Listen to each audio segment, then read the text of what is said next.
Бранко, добро утро по втор пат со нова тема која што е актуелна. Спомена и ти тешка сообраќајна незгода имавме во Скопје помеѓу мопед и автомобил во кој што еден млад човек беше повреден, слична и во Прилеп со тешко повреден мотоциклист. Причина повеќе да ја отвориме темата за безбедноста во сообраќајот со Дејан Антоновиќ од Републичкиот совез за безбедност во сообраќајот на патиштата.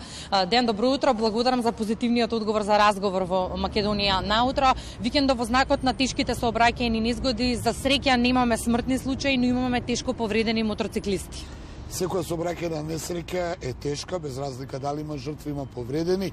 Ние цела година апелираме и повторно апелираме до сите учесници во сообраќај да внимаваат, да бидат, да се раководат на правилата и прописите, пропишаната сообраќајна сигнализација. За викенд е пораздвижено, поголема е фреквенцијата на сообраќајот, зголемена е конзумацијата на алкохол, за жал, кај сите категории, не можеме да ги одделиме која категорија предњачи. Во секој случај апел да не се вози под дејство на алкохол, да се почитуваат правилата и прописите. Кога тоа се почитува, тогаш и немаме сообраќајни. Сакам малку фокусот да го ставиме во овој разговор токму на мотоциклистите. Веројатно високите температури ги извадија повторно мопедите на улиците.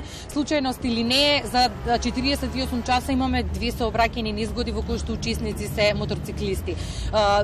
Дел од учесниците во сообраќајот ќе кажат дека тоа е категоријата која што се помалку внимава на сообраќајните правила и прописи. Каков е вашиот впечаток? Па мојот впечаток личен, а и како Републички сојуз за безбедност во сообраќајот на патиштата, ние не можеме да генерализираме категории, бидејќи меѓу мотоциклистите имате како многу совесни учесници во сообраќај кои ги почитуваат правилата и прописите, носат заштитна опрема на себе, значи кацига и сето останато, но имате и онакви кои нели одат каде што ќе стигнат, поминуваат те на пешачки, те на тротоар, те на улица. Еве бевме сега сведоци дека сме тука, дека го правиме ова линковско вклучување, како тука зад нас поминуваат, иако има пешачка, ова е пешачка патека, тука има велосипедска патека и нели тие со мотор што се треба да одат по коловоз. Во секој случај нема генерализација на категорија. Категориите се тие, но секаде како и сите сегменти во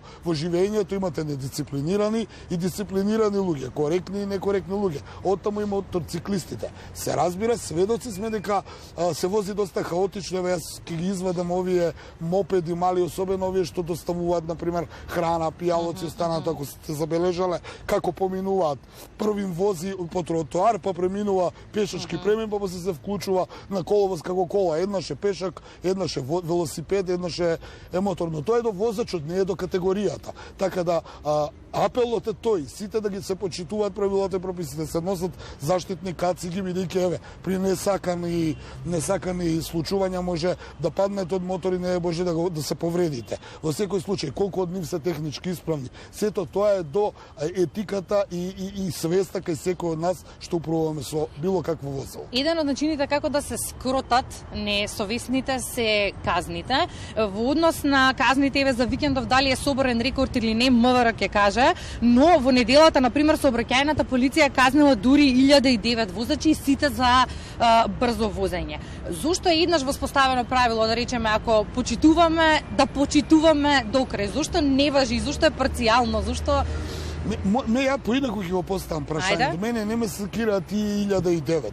Мене ме секираат уште колку не биле забележани од полицијата или се промакнале од полицијата, возеле брзо. Работата е да имаме сообраќајна културна и своја свест, јавна свест, да се подигне свеста и да не возиме брзо. И ако има полиција, и ако нема полиција. Јас секогаш тоа го апелирам. Низ градот дозволена брзина на движење 50 км на час. Дали е празна улицата, дали има полиција, дали нема полиција, вие треба да возите 50 км на час. Зошто? Бидејќи ако возите 60 км на час, запирниот праг е 30 метри. Значи, не дај Боже нешто да ви излета, вие кој ќе закочите 30 метри ќе се лизгате. Од прилика така вели науката. Но јас повторно ќе кажам, треба да се подигне сообраќајната култура.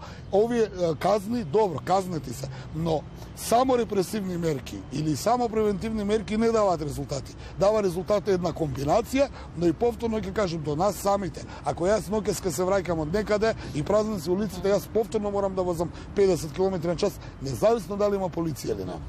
Пешак сте или возач, за да се надоврзам на следно и двете. Како утрово стигнавте до работното место? Па добро, јас одам обично пешки, некогаш одам комбинирано, а некогаш одам и со автомобил, но бидејќи има проблем со паркинг места, големите градови бараат да се оди повеќе со јавен превоз. Добро, еве денеска сте пешак. Стигнавте до своето работно место, што најмногу ви пречеше во сообраќајот додека пристигнавте овде во центарот на градот? Лично ако зборувам како граѓанин, многу работи ми пречат. Ми пречи прво при пешачки премин некултурата, каде што луѓето не одат, ако одиш од оваа страна на лево, а од онаа на десно, туку се судираат.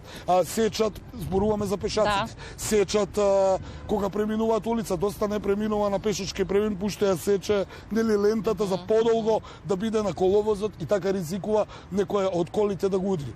Многу работи пречат, пречи свирењето, пречи лошо паркирање, пречи гужвата, пречи се, но повторно ќе кажам, сите ако сме трпеливи и ако се раководиме по правилата и прописите, а тоа се знае, сообраќајна сигнализација, пропишана брзина, психосоматски способни за наработа, значи да не сте под дејство на алкохол, психотропни супстанции, но и да не сте успани. Истото тоа е да бидете концентрирани во сообраќајот, така ќе се намали и сообраќајниот метеж, така ќе се намали нервозата и побрзо ќе стигнете до работното. Ако сме реални и искрени, ќе кажеме дека и патната инфраструктура и тоа како има влијание. Има влијание, но мораме да бидеме свесни, свесни сме, дека бројот на возилата и новите типови на возила со сообраќајната инфраструктура не можат сразмерно да се развиваат. Секогаш побрзо ќе дојдат поголем број на возила одошто патната инфраструктура. Оваа инфраструктура е правена кога сме имале на едно семејство по едно возило, сега имаме 3. Во тоа време немаше електрични велосипеди и тротинети, сега има.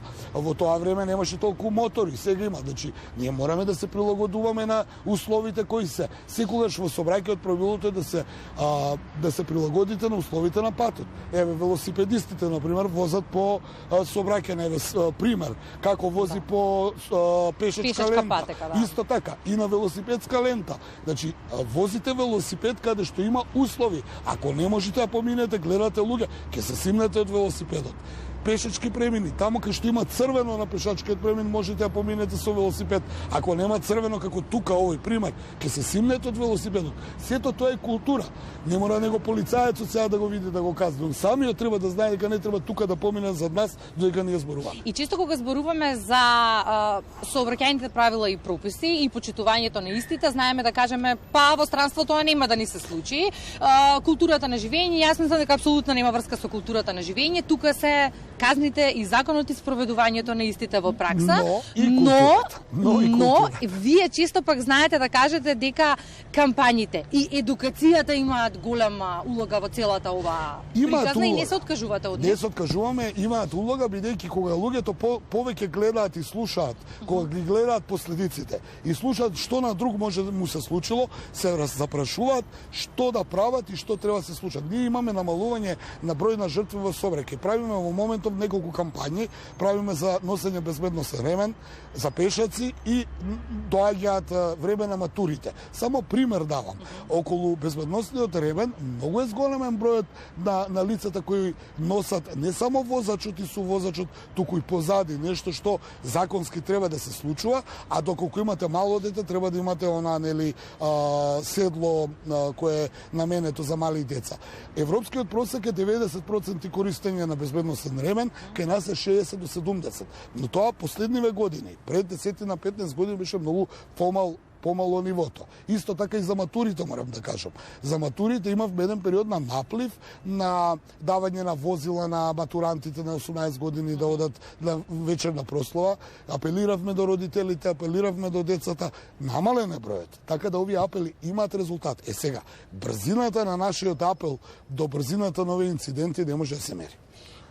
Дејан, благодарам за разговорот во Македонија на утро. За кампањите детално ќе зборуваме идната недела во утринската програма. И благодарам на вас за просторот што ни го дозволите. Останува само и ние да апелираме да бидете, се разбира, внимателни од која страна и на приказната да сте, бидејќи многу често пешаците ги обвинуваат возачите, возачите ги обвинуваат возачите на електрични тротинети и тоа се е така во круг. Доколку сите бидеме подеднакво одговорни, сигурни сме дека и бројот на сообраќајни незгоди ќе биде многу помал од она што статистички го имаме во моментов. Бранко, имаме ли прашања? Па јас само